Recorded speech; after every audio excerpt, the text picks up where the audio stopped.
الحمدللہ الحمدللہ وکفا والصلاة والسلام علی سید الرسل و خاتم الانبیاء اما بعد۔ محترم سامعین اکرام، قربانی کے مسائل کے متعلق ہماری ویڈیوز چل رہی ہیں، تو آج کی اس ویڈیو میں قربانی کے چند ایک مسائل آپ کی خدمت میں عرض کرنے ہیں۔ سب سے پہلی بات کہ جو جانور آپ نے قربانی کے لیے خریدا ہے، اس میں سب سے پہلے آپ نے جو دیکھنی ہے بات، وہ یہ بات دیکھنی ہے کہ آیا اس جانور کی عمر پوری ہے کہ نہیں۔ اگر عمر ایک دن بھی کم ہوئی تو فقہاء کرام نے لکھی ہے یہ بات صراحتاً کہ اس جانور کی قربانی قطعاً نہیں ہوگی، اس لیے عمر کا تعین بہت ضروری ہے۔ آئیے دیکھتے ہیں کہ کون سے جانور کی کتنی عمر ہونی چاہیے۔ لہٰذا جو تو جانور بڑے ہیں جن میں 7 حصے ہوتے ہیں، جیسے اونٹ ہے یا اونٹنی ہے، گائے ہے، بھینس ہے، بیل ہے، ان جانوروں کے اندر جو اونٹ ہے اس کی عمر 5 سال ہونی چاہیے، اور جو بیل اور بھینس اور گائے وغیرہ ہیں ان کی عمر 2 سال ہونی ضروری ہے۔ اور اسی طریقے سے جو چھوٹے جانور ہیں، بکرا ہے، دمبا ہے، بکری ہے، اس کی 1 سال عمر ہونا ضروری ہے۔ ہاں، بھیڑ کے اندر، دمبے کے اندر یہ دیکھا جا سکتا ہے کہ اگر کوئی دمبا 6 ماہ سے زیادہ کا ہو، سال سے کم ہے، 6 ماہ سے زیادہ کا ہے، لیکن ماشاءاللہ پلا ہوا موٹا تازہ اتنا ہے کہ اگر اس کو سال والے دمبوں میں چھوڑ دیا جائے تو پھر اس میں پہچان آدمی نہ کر سکے کہ سال والا کون سا ہے اور 6 ماہ والا کون سا ہے، سال سے کم والا کون سا ہے۔ تو ایسے دمبے کی بھی قربانی ہو سکتی ہے، جائز ہے۔ لیکن اگر 6 ماہ سے 1 دن کا بھی کم ہے تو پھر اس کی بھی قربانی ٹھیک نہیں ہے۔ آیا پھر یہ دیکھتے ہیں کہ اس میں کتنے افراد شریک ہو سکتے ہیں بڑے جانور میں، تو اس میں زیادہ سے زیادہ 7 افراد شریک ہو سکتے ہیں۔ اونٹ کے اندر اگرچہ اختلاف ہے، لیکن حنفیہ کے نزدیک اونٹ کے اندر بھی حنفیہ کے نزدیک 7 افراد ہی شریک ہو سکتے ہیں۔ 7 سے زیادہ اگر کوئی فرد کسی جانور کے اندر شریک ہو جائے تو کسی کی بھی قربانی جائز نہیں ہوگی۔ ہاں، 7 سے کم ہو سکتے ہیں، 6 بھی ہو سکتے ہیں، 5 بھی ہو سکتے ہیں، حتیٰ کہ ایک آدمی بھی پوری ایک گائے یا ایک اونٹ یا ایک بیل اپنی طرف سے قربانی کر سکتا ہے، اس کی اجازت ہے۔ مقصد یہ کہ 7 حصے ہیں، 7 حصوں میں سے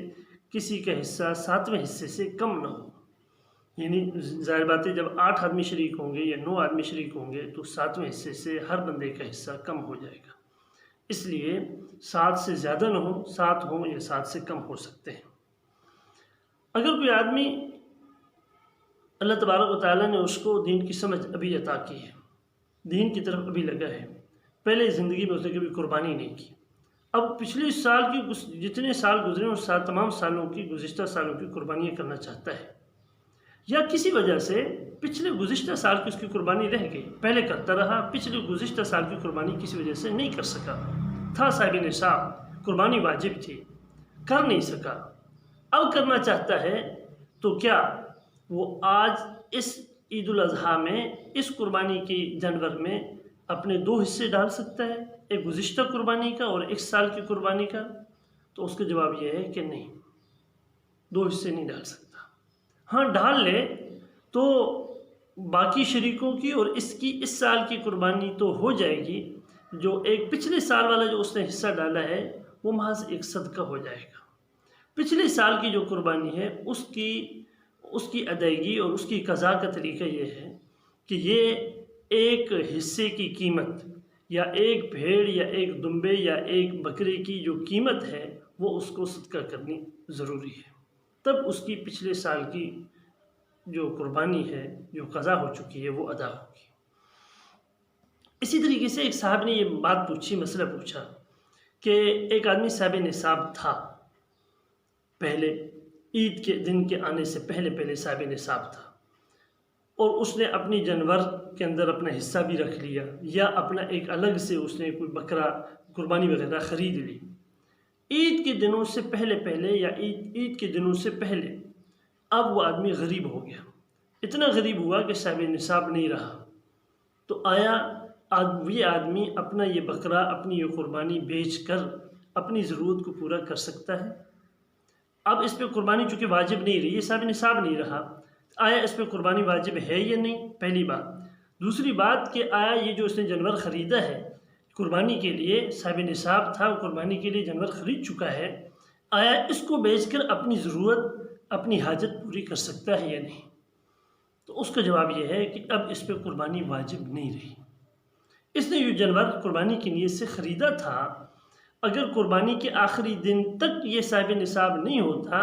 تو یہ آدمی اپنی اس قربانی کو بیچ کر اپنی ضروریات کو پورا کر سکتا ہے۔ لہذا یہ جو قربانی کے مسائل ہیں ان کو سیکھ کر اور اس طریقے سے قربانی، تاکہ ہماری ہر قربانی صحیح ہو جائے، اللہ کی بارگاہ میں قبول ہو جائے، اس کے لیے مسائل کا سیکھنا، مسائل کا جاننا ازحد ضروری ہے۔ اللہ تعالی ہم سب کو دین کی صحیح سمجھ اور فہم عطا فرمائے۔ وما علینا الا البلاغ۔